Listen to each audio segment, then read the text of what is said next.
салому алейкум дӯстони азиз, подписчикҳо, шогирдони муҳтарам. Инак дарси навбатиро, прогнози навбатиро ба ҳафтаи оянда аз 17 апрел то 21 апрелро дида мебароем.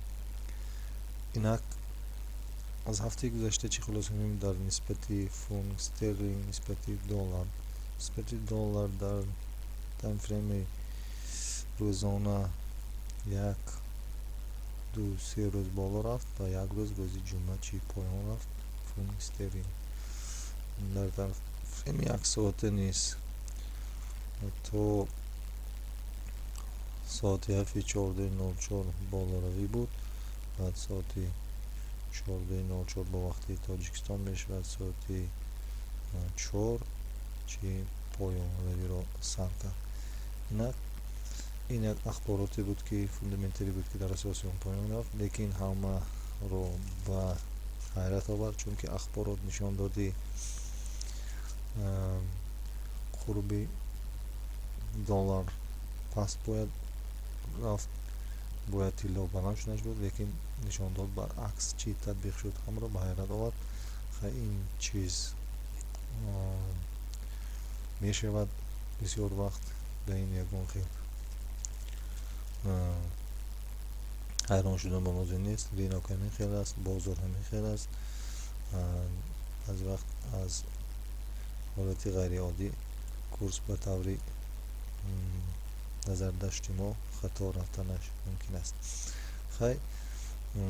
дар рӯзи душанбе мо интизор мешавем. Чиро мо дар рӯзи интизор мешавем болоравии нархи фунт стерлинг, чунки дар ҳолати кам, дар ҳолати як рӯз чӣ шудааст, импулс шудааст. вақте ки импулс дар ҳолати кам бисёр вақти раззи каломо фарқ кард, бояд импулс гашта ҷои худро гирад. ин якум.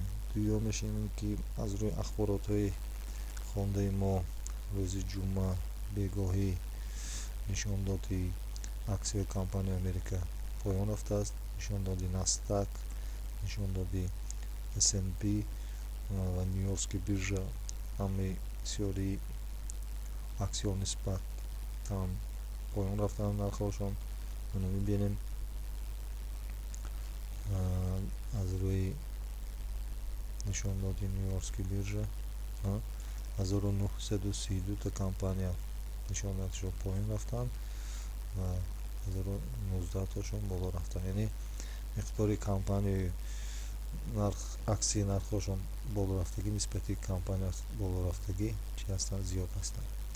дар биржа Nasdaq низ 2332 компания чило аст нархаш арзон шудааст, 1208таш чӣ қимат шудааст. яъне поён рафтагии нархҳои аксияи компанияҳо нисбати болорафтагӣ қариб 2 баробар чӣ зиёд аст. ин нишон медиҳад ки иқтисодиёти Америка, давлати Америка суст шуда истодааст.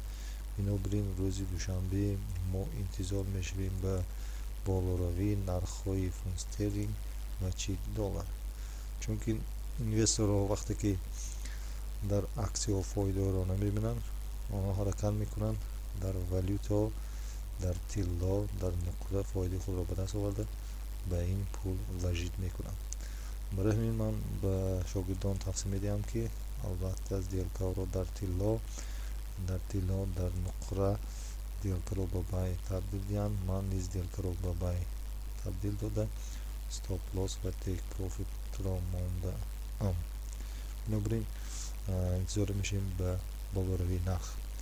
ҳам дар фунт стерлинг ба болоравии нарх интизор мешавем, бояд боло равад, ҳам дар евро бояд боло равад, ҳам дар нуқра бояд тилло равад, чунки аксияи компанияҳо фурӯ рафтанд.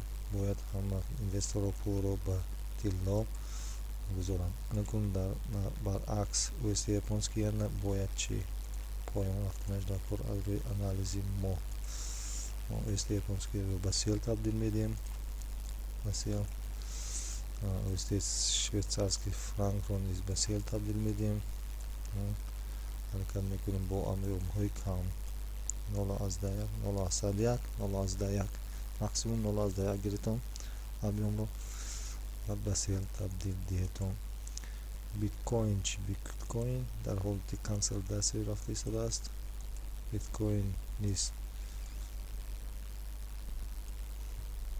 боло рафтанаш мумкин боз дар ҳамин ҳолат дар ду коридор дар уровни 3457 точка сопротивления поин рафта истодааст. дар уровни 30011 тахминан чи боло рафта истодааст.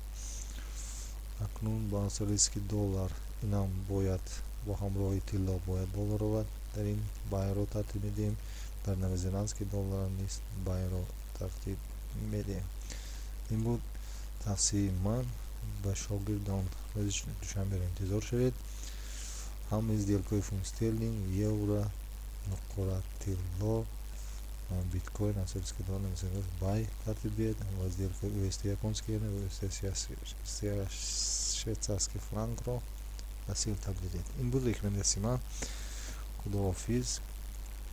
бо мо бошед дар оянда. дар канали обуна шавед. то бозди.